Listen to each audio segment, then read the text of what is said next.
dans la foulée de la convocation du corps électoral par le général Mamadi Doumbouya, on a vu les forces vives qui sont montées sur leurs chevaux.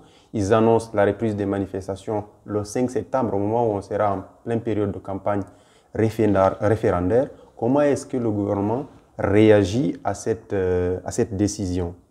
Disons, vous savez, vous accordez trop d'importance à ce qui, dans le contexte de la Guinée d'aujourd'hui, n'a pas tellement d'importance. Ça fait partie de l'actualité. Oui, c'est l'actualité, mais l'actualité la plus intéressante, c'est le souhait et le désir des Guinéens de changer vraiment d'environnement, de ne plus vivre dans un environnement schizophrénique, à chaque jour manifestation par ici, manifestation par là.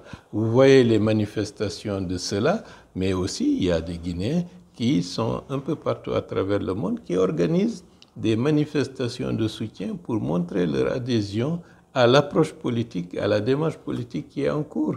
Donc il faut avoir une vision équilibrée du processus.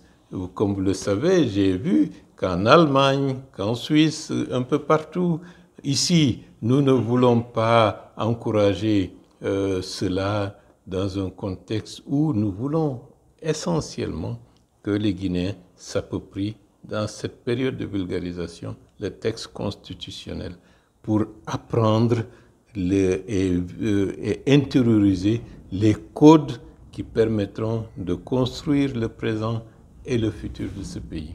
Mais est-ce que vous ne craignez pas que ces manifestations n'affectent le déroulement normal du processus référendaire? La loi s'applique pour tous ces aspects-là. Hein? Si vous avez besoin de manifester et si vous créez le désordre, il va de soi que les règles de droit vont s'appliquer. Est-ce que vous êtes en train de dire que ces manifestations ne seront pas autorisées? Qu'est-ce qui empêchait, dans le cadre de la campagne référendaire, comme les partisans du oui vont s'organiser pour exprimer leur point de vue, pour sensibiliser, pour susciter une adhésion massive, en s'intégrant dans un processus normal, il n'y aurait pas eu de problème. Mais d'emblée, en rejetant catégoriquement le processus qui est engagé, cela veut dire qu'on n'est pas là pour apporter une démarche constructive, on est là pour aller dans le sens d'une approche destructive du processus qui est en jeu. Les deux approches sont totalement différentes et antinomiques. Mais est-ce que vos anciens collègues de l'opposition, est-ce que vous aurez peut-être un appel à leur lance? Certes, ils sont responsables de leurs actions, mais vous, en tant que garant de la stabilité, de la paix et du dialogue, qu'est-ce que vous entreprenez dans ce sens?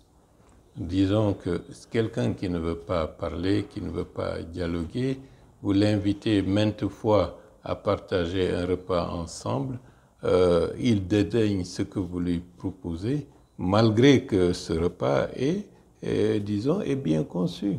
Les assises nationales, lorsque le président de la République avait lancé la nécessité de l'organisation des assises nationales, il y a certains qui avaient dit, bouf, ça ne rime à rien, c'est une mascarade, oui ou non? Et Dieu sait que les assises nationales ont permis de tracer les dynamiques pour une véritable réconciliation nationale dans ce pays, pour une gouvernance équitable qui prend en compte l'ensemble des enfants de ce territoire. Même des personnes qui étaient victimes par le passé ont été prises en charge pour les soins et le processus continue. Et je dis encore mieux, une revendication essentielle d'un pays d'avoir son histoire écrite. Les assises nationales ont permis, à travers des recommandations pertinentes, de faire en sorte que l'écriture de l'histoire générale de la Guinée est en train d'être engagée et les démarches opérationnelles progressives pour cela sont en cours.